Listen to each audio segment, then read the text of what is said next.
వదంతులకు లోనై అమాయకులపై దాడికి పాల్పడుతున్న స్థానికుల తాలూకు దృశ్యాలు. దొంగలను దోపిడీదారులను కొడితే పర్వాలేదు, కానీ ప్రస్తుతం కృష్ణా విజయవాడ జిల్లాల్లో అపరిస్థితులను తెలిస్తే చాలు చితకబాదేస్తున్నారు.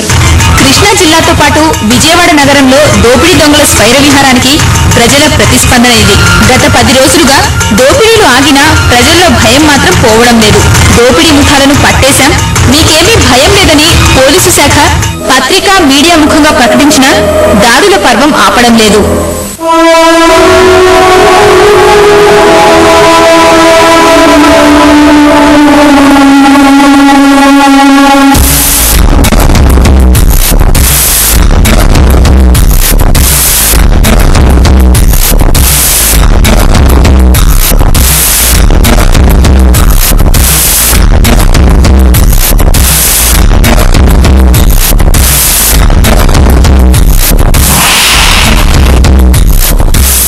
విజయవాడలో వరుస దోపిడీలతో స్థానికులు తీవ్ర భయాందోళనకు గురయ్యారు. పోలీసులపై నమ్మకం పోయిందేమో స్వయంగా బృందాలుగా ఏర్పడి గ్రామాలకు కాపలా కాస్తున్నారు. ఇక్కడే ఓ చిక్కొచ్చి పడింది. గ్రామ రక్షక దళాలు అత్యుత్సాహంతో ఏ పాపం తెలియని సామాన్యులు, ఇతర రాష్ట్రాల వారికి ఇబ్బందులొస్తున్నాయి. కొత్త వ్యక్తి కనిపిస్తే చాలు వారికి తెలుగు వచ్చో రాదో గమనించకుండా ఎవరు నువ్వంటూ ప్రశ్నలు గుప్పిస్తున్నారు. పరాయి భాషలో జవాబియ్యబోయి అతగాడు తత్తరపడ్డా చెప్పేది అర్థం కాకపోయినా దాడికి దిగుతున్నారు. మూకుమ్మడిగా చితగ్గొడుతున్నారు. గత శనివారం ఇటువంటిదే ఓ ఘటన చోటు చేసుకుంది. దొంగ అంటూ ఒక అమాయకుణ్ణి నిర్బంధించి స్థానికులంతా మూకుమ్మడిగా దాడి చేశారు. పోలీసులు అడ్డుకోబోతే వారిపైన దాడికి సిద్ధపడ్డారు.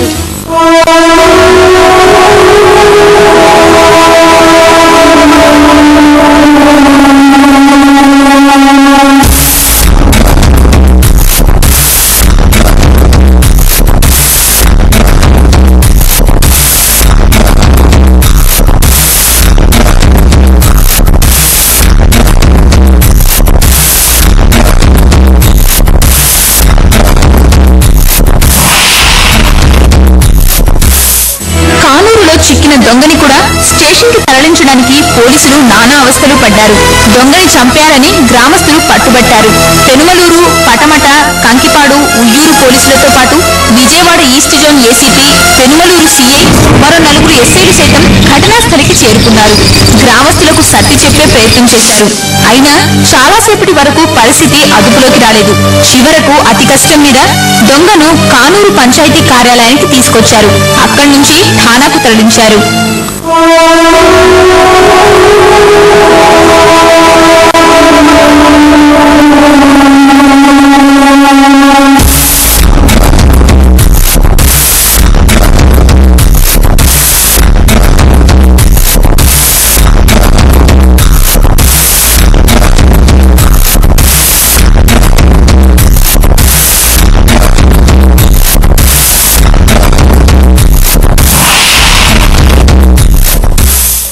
నెల 6వ తారీఖు ఉదయం విజయవాడలోని పుష్ప హోటల్ సెంటర్లో దొంగలన్న అనుమానంతో స్థానికులు 3 యువకుల్ని చితకబాదారు. ఆటోలో కూర్చోబెట్టి పిడిగుద్దులు గుద్దారు. ఒంటిపై కారం చల్లారు. తీవ్ర కష్టంపై పోలీసులు ప్రజలను సమాధానపరిచారు. నిందితులను మాచవరం పోలీస్ స్టేషన్ కు తరలించారు. తీరా విచారణలో ఆ 3 అమాయకులని తేలింది. అదే రోజు రాత్రి పాలిక్లినిక్ రోడ్డులోని పిట్టంగులపేట బస్తీవాసులు దొంగలనే అనుమానంతో 3 యువకులపై దాడి చేశారు. కర్రలతో చితకబాదారు. వారు 3 ఆర్మీకి చెందిన ఇంజనీర్లుగా తేలడంతో పై అధికారులకు సమాధానం చెప్పుకోలేక పోలీసులు తలపట్టుకున్నారు. పోలీసులు వచ్చి ఎందుకు కొడతారన్నారు. ఇప్పుడు ప్రాణాలు పోతే పోలీసులు వచ్చి పట్టించుకుంటారా? అది మెయిన్. పోలీసులు పట్టించుకోరు. కత్తులు కూడా ఉన్నాయి. ఎస్ఐ గారి ఇంటికి వెళ్ళి చూపించాం. మీరు ఎక్కడి నుంచి వచ్చారు అనేసి అడుగుతుంటే మాకు తెలుగు రాదు, హిందీ మేము మాట్లాడతాము అంటున్నారు. సరే హిందీ మాట్లాడతారు కదా, మీరు హిందీలో మాట్లాడతారనేసి హిందీలో మాట్లాడే వాళ్ళు వచ్చి మాట్లాడుతుంటే మేము మిలిటరీ తాలూకా, ఆర్మీ తాలూకా అంటున్నారు. ఆర్మీ తాలూకా అయితే మరి మీరు ఐడెంటిటీ కార్డులో ఇవి మొత్తం తీయండి, లేదంటే మీకు తెలిసిన ఆఫీసర్లు గారు ఉంటే ఫోన్ చేయండి అంటే ఫోన్ నెంబర్ మేము మర్చిపోయామన్నారు. వీళ్ళకి అనుమానం వచ్చి రెండు మోకాల మీద కొట్టారు. కొట్టేలోపు వెనక నుంచి వచ్చి వాళ్ళు పరిగెడతా ఉంటే ఇంకో ఇద్దరు వాళ్ళిద్దరు పట్టుకున్నారు. వాళ్ళ బ్లేడ్లు ఉన్నాయి, వాళ్ళిద్దరి దగ్గర ఈ బోర్డు ఉంది, బ్లేడ్లు ఉంటే పట్టుకున్నారు. అవి పడేసి ఉంటే వాళ్ళు తీసుకొని వెళ్ళిపోతున్నారు. మేమేమో అలాగా కాపలాలు కూర్చొని పోలీసులు చెప్తేనేమో యాక్షన్ తీసుకోవట్లా, అవన్నీ ఉత్తిదే, అన్ని అబద్ధాలు, మీరే కల్పించుకున్నదే కానీ నిజంగా దొంగలనే వాళ్ళు ఎవరు లేరు అంటున్నారు. మేము అనుమానించి మనుషుల్ని తీసుకెళ్లి పట్టించినా కానీ వీళ్ళు మంచోళ్ళే, వీళ్ళు అక్కడ అడ్రస్ అక్కడ వెళ్ళి చూసాము మేము, వీళ్ళు మంచోళ్ళే లేదంటే వీళ్ళు పిచ్చోళ్ళు అనేసి వాళ్ళని వదిలేస్తున్నారే కానీ సరిగ్గా యాక్షన్ తీసుకోవట్లా. ఇన్ని ఘటనలు చోటు చేసుకుంటున్నా పోలీసులు మాత్రం స్థానికుల్లో అవగాహన కల్పించడంలో విఫలమవుతున్నారు. వదంతులకు లోనే ప్రజలు చేస్తున్న దాడుల్ని నియంత్రించలేకపోతున్నారు. చివరికి గ్రామ రక్షక దళాల హింసాపర్వం శాంతి భద్రతల సమస్యగా మారుతోంది. ఇప్పటి వరకు దాడుల గురించి సకాలంలో పోలీసులకు సమాచారం అందడంతో అమాయకులంతా ప్రాణాలతో బయటపడగలిగారు. లేదంటే వారు విగత జీవులయ్యేవారే. ఈ మూకుమ్మడి దాడులతో విసిగిపోయిన పోలీసులు ఇకపై అమాయకులపై దాడి చేస్తే కేసులు తప్పవని హెచ్చరించారు. ప్రజలు కూడా జాగ్రత్త ఆలోచించాలి. ఊరికనే అనవసరంగా అనాలోచితంగా ఇష్టం వచ్చినట్టు దొరుకుతాయని పట్టుకుని పెట్టడం అనేది పద్ధతి కాదు. వ్యాపారస్తులు ఉంటారు, పలు వర్క్స్ పైన పోయేసి పనులు ముగించుకొని వచ్చి తిరిగే నార్మల్ సామాన్య ప్రజలు కూడా తిరుగుతుంటారు. సో అటువంటి వాళ్ళపైన ఎవరు కూడా ఇలా చేస్తే వాళ్ళపైన కేసు కూడా కట్టాల్సి వస్తుంది. అదేవిధంగా డెకాయిటీలు కానీ రాబరీలు కానీ బయట నుంచి వచ్చి చేసే హత్య నేరాలు కానీ అటువంటి పూర్తిగా సమస్యపోయాయి. వాటి గ్యాంగ్స్ కూడా పట్టుకొని నిలువరించడం జరిగింది.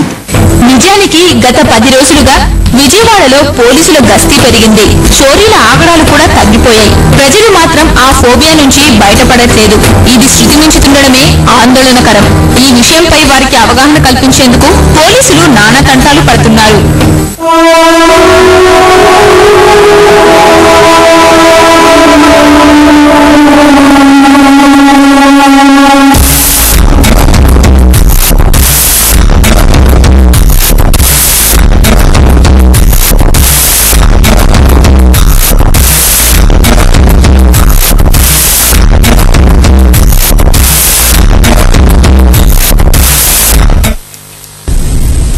మాతృత్వాన్ని నోచుకోవడం ఏ స్త్రీకైనా మధురాను